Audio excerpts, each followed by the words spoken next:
Hello friends. आज हम लोग एक नया टॉपिक स्टार्ट कर रहे हैं, एलजेब्रा।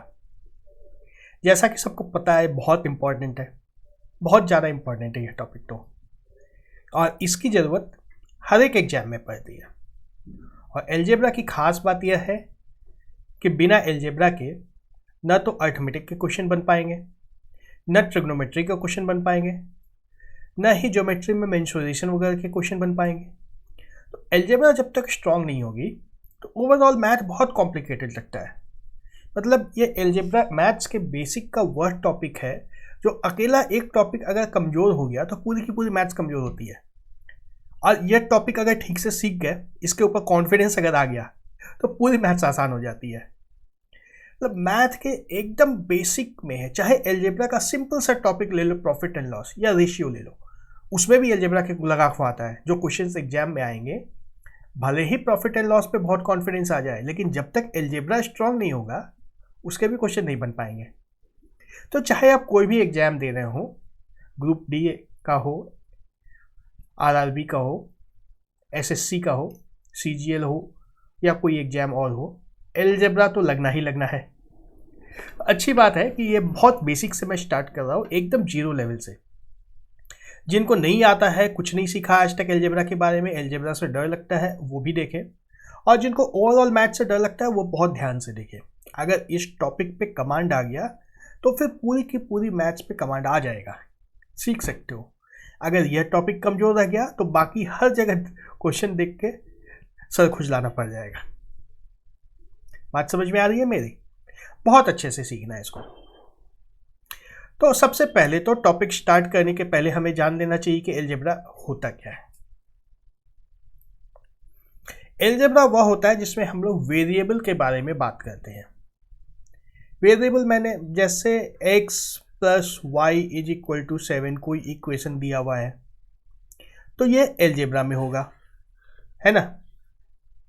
या किसी क्वेश्चन को सॉल्व करने के लिए हमें अगर करना पड़ गया, let x be the cost price मान लो, सेलिंग प्राइस मान लो, रेशियो मान लो या कुछ भी मान लो, जहां पर भी लेट x करना पड़ गया, x जहां पे भी मानना पड़ गया, वह एलजेब्रा है।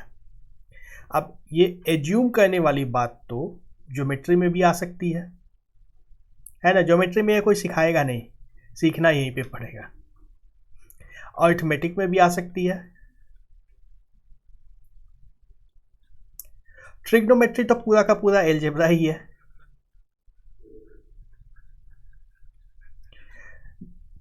और क्या होता है मैथ्स में? स्टैट्स में नहीं आता है। एलजेब्रा का यूज स्टैट्स में बहुत कम है, तो वो हमें यूज सिलेबस में भी बहुत कम है। बेसिकली सिलेबस में यही होता है, ज्योमेट्री, अर्थमेटिक, ट्रिग्नोमेट्री और एलजेब्रा खुद। तो एलजेब्रा जो है इन सब में बहुत अच्छे से यूज होता है। खैर, तो एलजेब्रा होता क्या है? एक्स वाला कोई भी अगर इक्वेशन आ गया, x plus y equal to 7 हो, x square plus 3x is equal to 9 हो, इस तरह का जो भी इक्वेशन के फॉर्म में हम लोग देखते हैं, या इक्वेशन ना भी हो, सिर्फ लेफ्ट साइड का आ जाए, x cube plus 7 divide by 9x, ये एक्सप्रेशन अगर है तो यह सब कुछ एलजेब्रा में आता है ना। तो एलजेब्रा के बेसिक में होता है एलजेब्रिक एक्सप्रेशन। एलजेब्रिक एक्सप्रेशन इस तरह का कुछ भी अगर लिखा हुआ है, कुछ भी इस तरह से अगर लिखा हुआ है, तो यह एलजेब्रिक एक्सप्रेशन है। मतलब वेरिएबल्स की जहां पर भी बात हो, वेरिएबल की जहां भी बात होगी वह एलजेब्रिक एक्सप्रेशन हो जाएगा, चाहे किसी भी टॉपिक का हो या किसी भी प्रकार का कोई भी वेरिएबल है। वेरिएबल हमारा एक्स वाई जेड हो सकता है, ज्योमेट्री में बात करेंगे तो थीटा हो सकता है, अल्फा हो सकता है, ट्रिग्नोमेट्री में बात करेंगे तो साइन ए हो सकता है, कोई भी वेरिएबल हो सकता है। वेरिएबल किसी भी तरीके का हो सकता है। उस वेरिएबल को यूज करके जब हम लोग कुछ कैलकुलेट करने की बात करेंगे तो उसको बोलेंगे एलजेब्रिक एक्सप्रेशन। जैसे 3+2, ये एलजेब्रिक एक्सप्रेशन नहीं है क्योंकि इसमें कोई वेरिएबल नहीं है, साफ साफ हमें पता है इसकी वैल्यू 5 हो जाएगी। वहीं अगर लिख दिया जाए 3x प्लस 2x, इसको जरा साफ कर लेता हूं मैं, अगर 3x प्लस 2x हो जाएगा तो ये क्या आ जाएगा 5x। अब राइट साइड वाला 5x लो या लेफ्ट साइड वाला 3x प्लस 2x लो, जब तक x की वैल्यू नहीं पता चलेगी इसको हम लोग कैलकुलेट नहीं कर पाएंगे। तो x चाहिए इसको कैलकुलेट करने के लिए, फाइनल आंसर लाने के लिए हमें x चाहिए।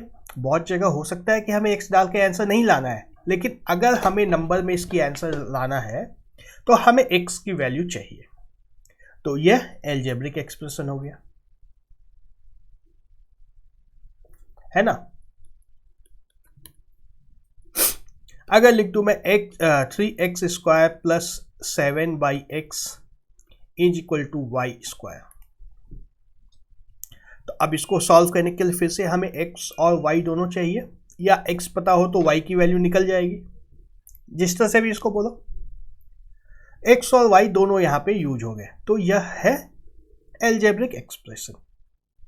ठीक है, समझ गए। तो एल्जेब्रिक एक्सप्रेशन क्या होता है, एक combination of constants and variables. मतलब एक्सप्रेशन में दो चीजें होती है, कांस्टेंट और वेरिएबल। से एक एग्जांपल लेके हम लोग इसको देखते हैं। मान लो हमारा एग्जांपल है x square plus 7x plus 3, यह हमारा एक्सप्रेशन है। ठीक है, तो इसमें दो चीज हो सकती है, वेरिएबल और एक कांस्टेंट। कांस्टेंट उसको बोलते हैं जो फिक्स्ड है, जिसकी वैल्यू चेंज नहीं हो सकती है। कांस्टेंट की वैल्यू कभी भी चेंज नहीं हो सकती है। यहां पे क्या कांस्टेंट है, 7 कांस्टेंट है या 3 कांस्टेंट है ना। ये कांस्टेंट जो है इसकी वैल्यू फिक्स है, ये चेंज नहीं हो सकती है। और वेरिएबल जो है क्या है, यहाँ पे x हमारा वेरिएबल है, एक ही वेरिएबल है। यहाँ पे वेरिएबल की वैल्यू चेंज हो सकती है, कैन चेंज हो सकती है ना। x की वैल्यू हम लोग 1 भी रख सकते हैं, 2 भी रख सकते हैं, 3 भी रख सकते हैं, 4 भी रख सकते हैं। हो सकता है इसमें से कोई एक ही वैल्यू के लिए हमारा काम बने, क्वेश्चन एक ही वैल्यू से सॉल्व होगा, लेकिन मान हो सकता है ना x का वैल्यू कुछ भी हो सकता है। जैसे जैसे x का वैल्यू बदलते जाएगा, इसका इज इक्वल टू जो होगा वह बदलते चला जाएगा। समझ में आ रहा है। तो यह एक एल्जेब्रिक एक्सप्रेशन है जिसमें कांस्टेंट है और वेरिएबल है। अगर हम लोग लिख दें ax square plus bx plus c, quadratic equation है, सबका देखा हुआ है, कोई नई चीज नहीं है यह। इसमें कांस्टेंट कौन सा है, वेरिएबल कौन सा है। चलो वेरिएबल तो बहुत साफ साफ दिख रहा है, x है ना, वेरिएबल इसमें x है। कांस्टेंट कौन सा है इसमें, a b और c, ये तीनों कांस्टेंट है, क्योंकि इसकी वैल्यू तो दिख नहीं रही है। इसकी वैल्यू हमें दिख रही है क्या, नहीं दिख रही है, तब इसको कांस्टेंट क्यों कह रहे हैं। यह कांस्टेंट इसलिए है क्योंकि इसकी वैल्यू जो भी होगी यह फिक्स है, इसको हम लोग बदल नहीं सकते हैं। इसको हम लोग बदल नहीं सकते हैं। x की वैल्यू अगर 1 रखें तो इसकी एक्सप्रेशन की वैल्यू क्या आ जाएगी, a प्लस बी प्लस सी। अब यही रहेगा, यह चेंज नहीं हो सकता है। अगर x की वैल्यू 2 रखें तो क्या आ जाएगा expression, 4x plus 2b plus सी, है ना। हमारा वैल्यू चेंज हो गया एक्सप्रेशन का, a प्लस बी प्लस सी था x इजिकल टू 1 के लिए, और x इजिकल टू 2 के लिए 4x plus 4a plus b plus C हो गया। तो जैसे x का वैल्यू चेंज हुआ, एक्सप्रेशन का वैल्यू चेंज हो गया। लेकिन अगर हम लोग a b या c किसी में से किसी भी एक को चेंज करेंगे तो पूरा का पूरा एक्सप्रेशन हमारा चेंज हो जाएगा। मतलब अगर तुम कहोगे कि a की वैल्यू 1 मान लिया, चलो इसको मैं लिख देता हूं अच्छे से, देखो ध्यान से समझना इस चीज को।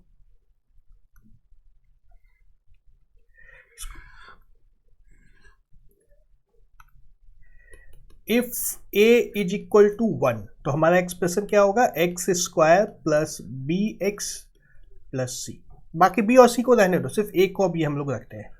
और if a is equal to 2 तो हमारा एक्सप्रेशन क्या होगा 2x² plus bx plus c।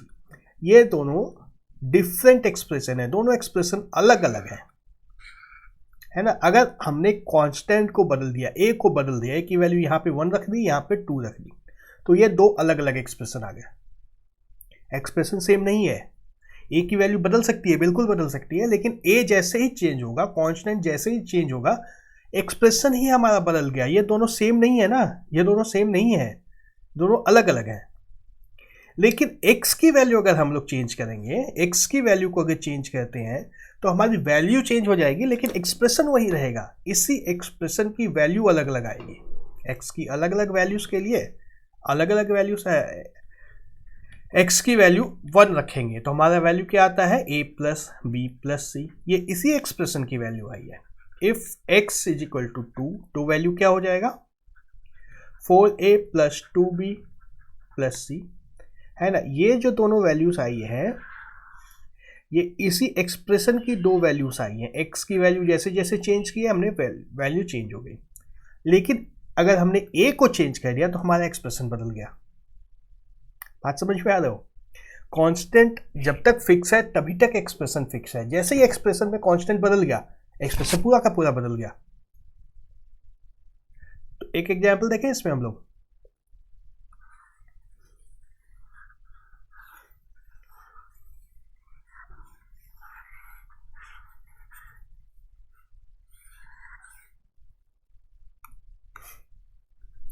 Expression अगर लिखे हम लोग x² प्लस 4x माइनस 5, यह एक एक्सप्रेशन है ना।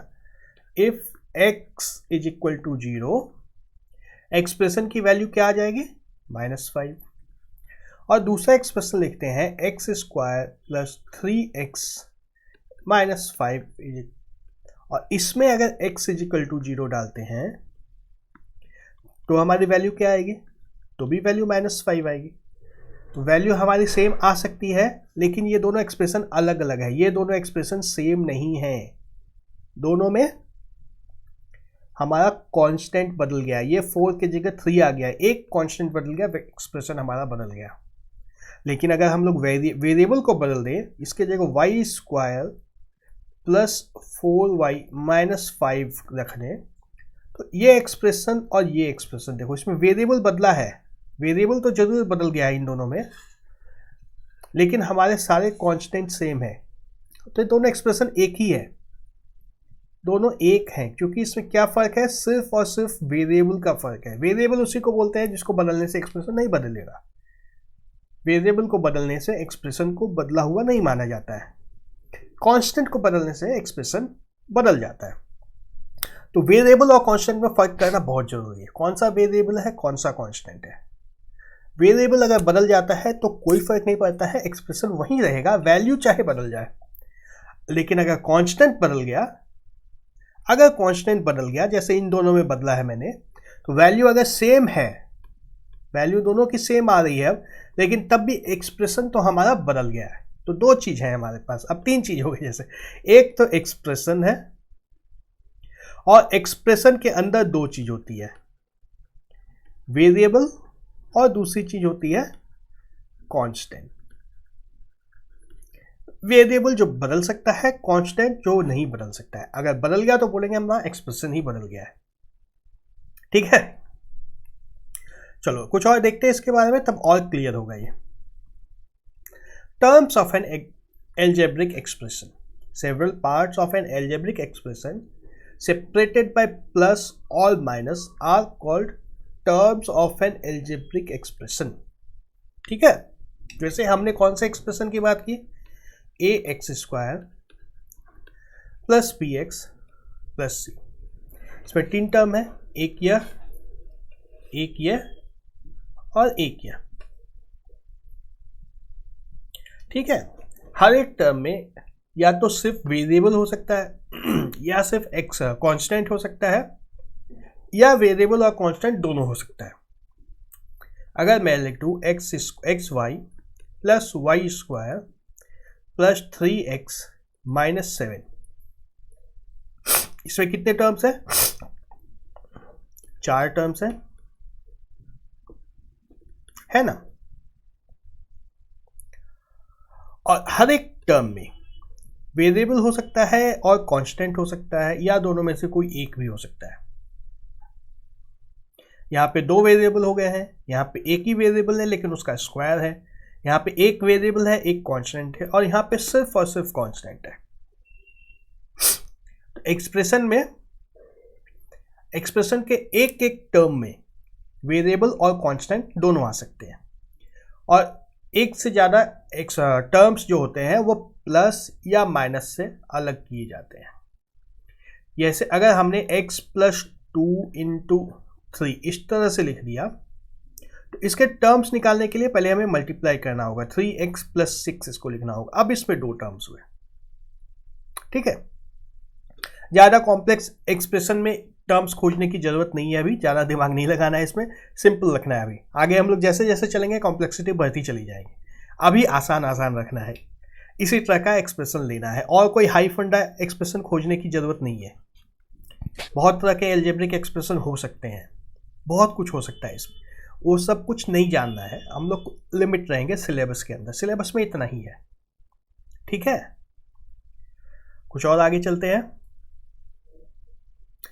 पॉलिनोमियल। अब हमने बात की एक्सप्रेशन के बारे में। एक्सप्रेशन क्या हो सकता है? x + 7 हो सकता है, और कुछ एक्सप्रेशन बोलो। 3x² + 9 हो सकता है एक एक्सप्रेशन, और कोई एक्सप्रेशन x - 1 एक्सप्रेशन हो सकता है, लंबा भी हो सकता है, 2 वेरिएबल वाला भी हो सकता है, xy + x² + y - 9 लंबा हो गया। और लंबा भी लिख सकते हैं, x² y² + 3x² - y³ - 2 + 7x, यह लंबा सा हो गया।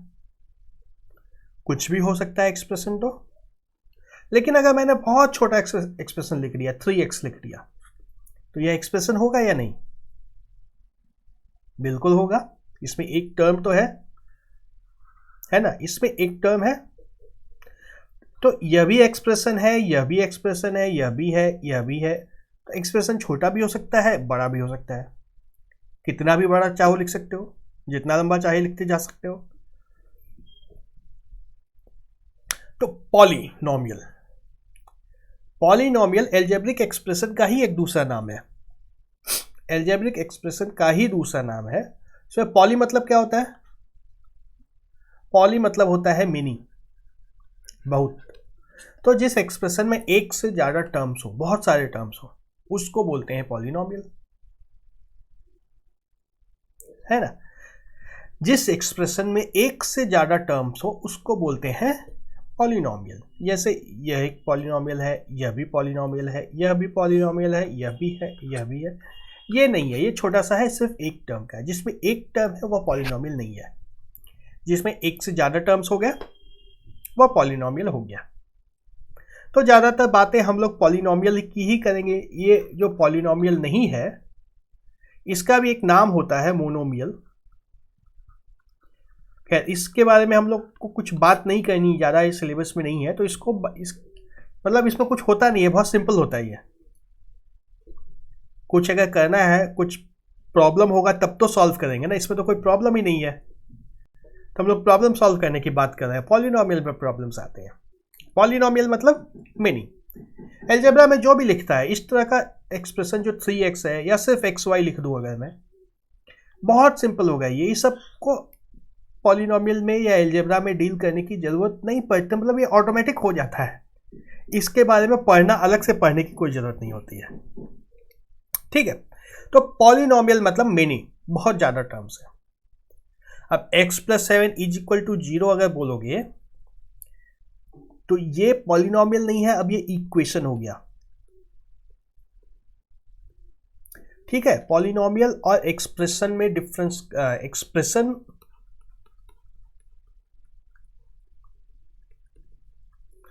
एक्सप्रेशन में पॉलिनोमियल होता है। पॉलिनोमियल एक्सप्रेशन का ही टाइप है, लेकिन अगर उसमें इक्वल टू कुछ आ गया है, अगर इक्वल टू का साइन आ गया है कहीं भी, तो वो हो जाता है इक्वेशन। ठीक है, ये सब नाम में बहुत ज़्यादा दिमाग लगाने की जरूरत नहीं है, कहीं कहीं पे इसकी जरूरत पड़ती है, इसलिए मैं एक बार बता दे रहा हूँ इन सबको। इक्वेशन में इक्वल टू होना चाहिए, पॉलिनोमियल में एक से ज़्यादा टर्म होने चाहिए, एक्सप्रेशन एक भी हो सकता है, ज़्यादा भी हो सकते हैं टर्म्स इसमें। आगे देखते हैं जनरल फॉर्म, यह पॉलिनोमियल का जनरल फॉर्म है। पी एक्स हम लोग पॉलिनोमियल को बोल देते हैं, पी मतलब पॉलिनोमियल, ब्रैकेट के अंदर लिख देते हैं जो वेरिएबल है उसको, पी एक्स मतलब पॉलिनोमियल, इसका वेरिएबल एक्स है। इसका मतलब यह भी हो गया कि एक्स के अलावा जो भी आ रहा है उसमें वह सब कांस्टेंट है। जैसे हमारा जो यहाँ पे एग्जाम्पल दिया है, a0 plus a1x plus a2x square plus dot dot dot plus an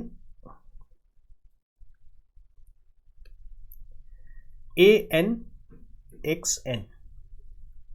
तो इसमें जो वेरिएबल है सिर्फ x है, x जहां भी है वह वेरिएबल है, इसके अलावा जो भी बच गया वो कांस्टेंट है। यह x वेरिएबल है, यह भी वेरिएबल है, यह भी वेरिएबल है। और कांस्टेंट कौन कौन से हैं? a जितने भी आ गए, a0 a1 a2 an जितने भी आए हैं यह सब के सब कांस्टेंट है। ठीक है, अब a0 a1 a2 ये सब कुछ भी हो सकता है, 0 भी हो सकता है, 1 भी हो सकता है, 2 भी हो सकता है, कुछ भी हो सकता है, या फ्रैक्शन भी हो सकता है 3/2, या इरेशनल भी हो सकता है √2 वाला, कुछ भी हो सकता है। जहां भी ये 0 हो जाएगा वह x का टर्म खत्म हो जाएगा। अगर मान लो x a2 = 0 है तो ये पूरा का पूरा टर्म 0 हो जाएगा ना, और ये गायब हो जाएगा। अगर a2 के बाद सब कुछ को 0 लिख देते हैं, a2 = a3 = a4 इस तरह से an तक सारे के सारे का 0 कर दिए, तो पॉलिनोमियल हमारा क्या बच गया? a0 प्लस a1x, सिंपल सा पॉलिनोमियल आ गया। इसलिए इसको यह जनरल फॉर्म बोलते हैं। इस फॉर्म में a0 a1 a2 जो है कॉन्स्टेंट्स जो है, इसकी वैल्यू जैसे जैसे चेंज करेंगे हमें सारे पॉलिनोमियल मिल जाएंगे।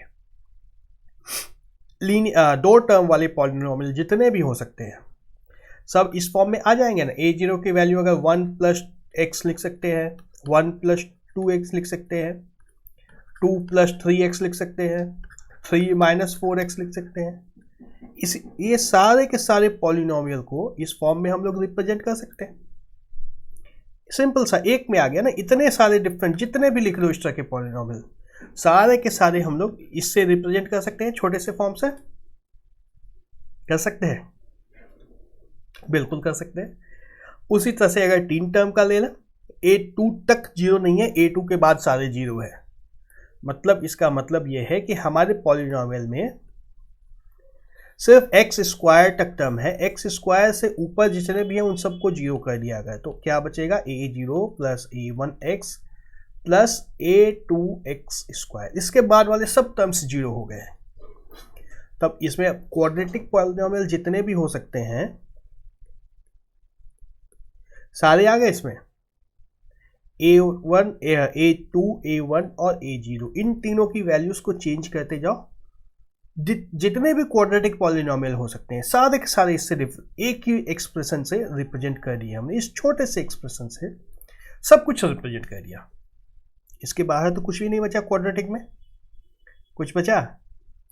अब बोलोगे x² - 1, यह कैसे आएगा? इसमें यह आएगा तब जब हमारा a0 की वैल्यू -1 हो जाएगा, a2 की वैल्यू 1 हो जाएगी और a1 की वैल्यू फिर से 0 हो जाएगी। जो 3 हमारे कांस्टेंट हैं इसमें से एक को 0 तो कर ही सकते हैं ना, तो हमारा इस तरह का पॉलिनोमियल आ जाएगा। अगर हमारे पास सिर्फ 7x² पॉलिनोमियल तो नहीं होगा ये, लेकिन फिर भी इस फॉर्म में तो आ ही सकता है ना। a1 a0 = 0 लिखेंगे और a2 की वैल्यू 7 लिखेंगे तो हमारा यह पॉलिनोमियल आ जाएगा। तो ये जो है एक्सप्रेशन जनरल एक्सप्रेशन है, इससे जितने भी क्वाड्रेटिक पॉलिनोमियल हो सकते हैं दुनिया में उन सबको रिप्रेजेंट कर दिया हमने। काम कितना आसान हो गया। कितने पॉलिनोमियल सोच सकते हो, जितने भी a1 a2 a3 की वैल्यू बदलते जाओ पॉलिनोमियल बदलते जाएगा, लेकिन उन सब को हमने इस छोटे से एक्सप्रेशन में दर्शा दिया है। और अगर इस लंबे वाले फॉर्म की बात करो तो इसके बाहर तो कोई पॉलिनोमियल बचा ही नहीं है। कोई बचा है क्या इसके बाहर? x की पावर 0 यहां पे है, x की पावर 1 2 3 इस तरह से x की पावर n तक, तो सारे हो गए ना। x की पावर जो भी सोच लो सब तो इसके अंदर आ जाएगा। n से तो n तो कुछ भी हो सकता है, n से तो छोटा ही लेंगे हम लोग जब भी नंबर लेंगे। तो यह जो है यह पॉलिनोमियल का जनरल फॉर्म है, यह जनरल फॉर्म है। इससे हम लोग सारे पॉलिनोमियल के बारे में अगर बात करना हो तो उसको कर सकते हैं। कैसे कहते हैं आगे आएगा, हमारे पास आएगा आगे। क्या इससे हम लोग दुनिया के सारे पॉलिनोमियल को रिप्रेजेंट कर सकते हैं। एकदम छोटा सा एक्सप्रेशन, छोटा तो नहीं है, लंबा हो गया है लेकिन बहुत ज़्यादा लंबा भी नहीं है। इस छोटे एक्सप्रेशन से ही हमने दुनिया के सारे पॉलिनोमियल को लिख दिया, इसके बाहर कुछ नहीं बचा पॉलिनोमियल में। मतलब पूरा का पूरा एल्जेब्रा जो है वो सिर्फ इस एक पॉलिनोमियल के बारे में ही पढ़ना है हमें, इसके बाहर कुछ नहीं पढ़ना है हमें एल्जेब्रा में। इसी को ऐड करना होगा, मल्टीप्लाई करना होगा, डिवाइड करना होगा, सॉल्व करना होगा, जीसीडी निकालना होगा, एचसीएफ निकालना होगा। मतलब जो भी बात करेंगे हम लोग इसी एक पॉलिनोमियल की ही बात करेंगे। इसमें a1 a2 a3 बदलता जाएगा, पॉलिनोमियल बदलता जाएगा, लेकिन हम लोग बात हमेशा इसी की करते रहेंगे। आसान है, बस इसी के अंदर पूरा अलजेब्रा है। अच्छा, degree of a polynomial in one variable. अब जब पॉलिनोमियल है तो उसमें वेरिएबल और कांस्टेंट की बात हम लोग कर चुके हैं, है ना। कांस्टेंट होता है और वेरिएबल होता है, इन दोनों की तो हम लोग बात कर चुके हैं। वेरिएबल हमारे पास एक ही रखना है अभी। जैसे हमने कोई मान लो एक्सप्रेशन लिख दिया x cube minus 2x square minus square root 2x plus 7, यह एक पॉलिनोमियल है। हाँ पॉलिनोमियल है, और इसमें वेरिएबल कितने हैं? एक ही वेरिएबल है, x हमारा वेरिएबल है। तो अब एक और चीज होती है पॉलिनोमियल में, डिग्री। हर पॉलिनोमियल में डिग्री होती है। हम लोग यहाँ पे सिर्फ एक वेरिएबल वाले पॉलिनोमियल के डिग्री की बात कर रहे हैं, ठीक है। एक वेरिएबल में पॉलिनोमियल अगर है तो उसकी डिग्री क्या होती है? Maximum power of the variable.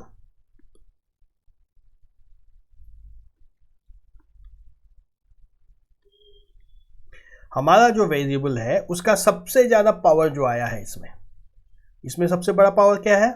इस एक्सप्रेशन की डिग्री 3 है ना। इस पॉलिनोमियल की डिग्री 3 है, सबसे बड़ा पावर जो है, सबसे बड़ा पावर 3 है। अगर दूसरा पॉलिनोमियल मैं लिख दूं 2x minus 7x square plus 2, इसकी डिग्री क्या होगी? बहुत आसान है। पावर में सबसे बड़ा जो आया है, पावर में क्या है? यहाँ 1 है, यहाँ पे 2 है, तो डिग्री 2। जो बड़ा पावर है वही डिग्री हो गया। पहला टर्म का जरूरी नहीं है, हो सकता है लास्ट टर्म हो सकता है बीच का टर्म हो। तो अगर लिखा मैंने 3 minus 2x plus 7x to the power 4, इसकी डिग्री क्या होगी?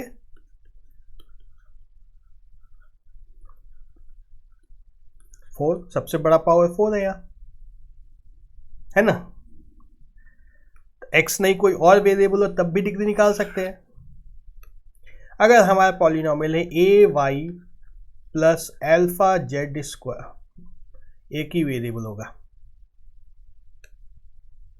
y स्क्वायर माइनस 3, इसमें वेरिएबल तो हमारा y होगा, इसमें तो कोई कंफ्यूजन नहीं है, वेरिएबल हमारा y है। और वेरिएबल की पावर क्या है सबसे बड़ी? 2 पावर है, तो डिग्री 2 होगी। अगर मैं लिख दूं polynomial a cube x plus a square x square plus a, इसकी डिग्री क्या होगी?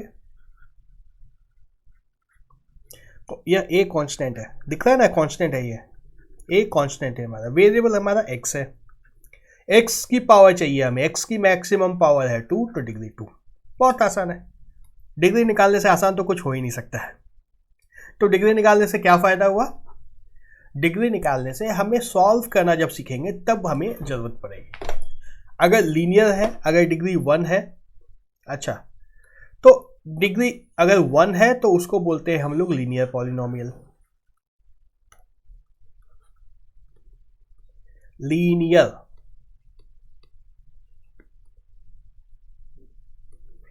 पॉलिनोमियल जिसकी डिग्री क्या होती है 1। क्वाड्रेटिक पॉलिनोमियल इसकी डिग्री क्या होगी 2। क्यूबिक इसकी डिग्री क्या होगी 3। इससे ज्यादा डिग्री वालों का भी नाम है, 4 वाले का भी कुछ नाम है, 5 वाले का भी नाम है, हमें उनसे कोई काम नहीं है, हमें इसी तीनों से काम है। ठीक है, अब ये डिग्री से क्या फायदा हुआ, तो सॉल्व करने में इस जैसे जैसे डिग्री बदलते जाएगी सॉल्व करने का प्रोसेस बदलता जाता है, इसलिए डिग्री निकालनी पड़ जाती है हमें। तो डिग्री की जरूरत सॉल्यूशन के टाइम पे पड़ती है और कोई जरूरत नहीं है। ठीक है, लास्ट टॉपिक इस वीडियो का देख लेते हैं, degree of a polynomial in 2 और मोर वेरिएबल। पॉलिनोमियल में वेरिएबल तो ज्यादा भी हो सकते हैं, x y plus 2x square plus 7y cube minus 9, यह भी पॉलिनोमियल हो सकता है।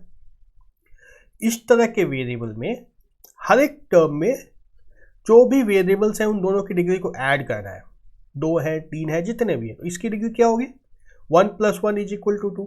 इसकी डिग्री तो सीधे सीधे 2 है, इसकी डिग्री 3 है और यहाँ तो कुछ है नहीं, तो फिर से मैक्सिमम पावर को ले लेना है ना, मैक्सिमम पावर ही लेना है हमें। लेकिन अब इसमें यहाँ पे जब ये दो एक साथ आ गए हैं तब इसमें किसका पावर लेना है, इसमें एक साथ इन दोनों को ऐड कर देना है पावर को, फिर उस पावर की बात करेंगे हम लोग। ठीक है, इसकी डिग्री क्या है 3। अगर मैं लिख दूं x square y square plus x cube plus y cube minus 9x, इसकी डिग्री कैसे निकालेंगे, तो इसका पावर 3 है, इसका पावर भी 3 है, इसका पावर क्या होगा 4 होगा। दोनों की डिग्री को ऐड करना है, 2 + 2 = 4। अब मैक्सिमम पावर ले लो, डिग्री क्या हो गई इसके, मैक्सिमम पावर क्या है 3 और 3 से तो बड़ा 4 है, मैक्सिमम पावर 4 तो डिग्री भी 4। तो यह होता है डिग्री। कोई भी पॉलिनोमियल की डिग्री हम लोग इस तरह से निकाल सकते हैं।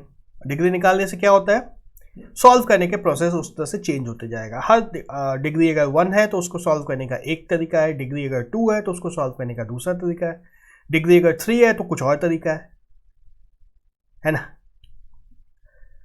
बाकी की चीजें हम लोग अगले वीडियो में देखेंगे।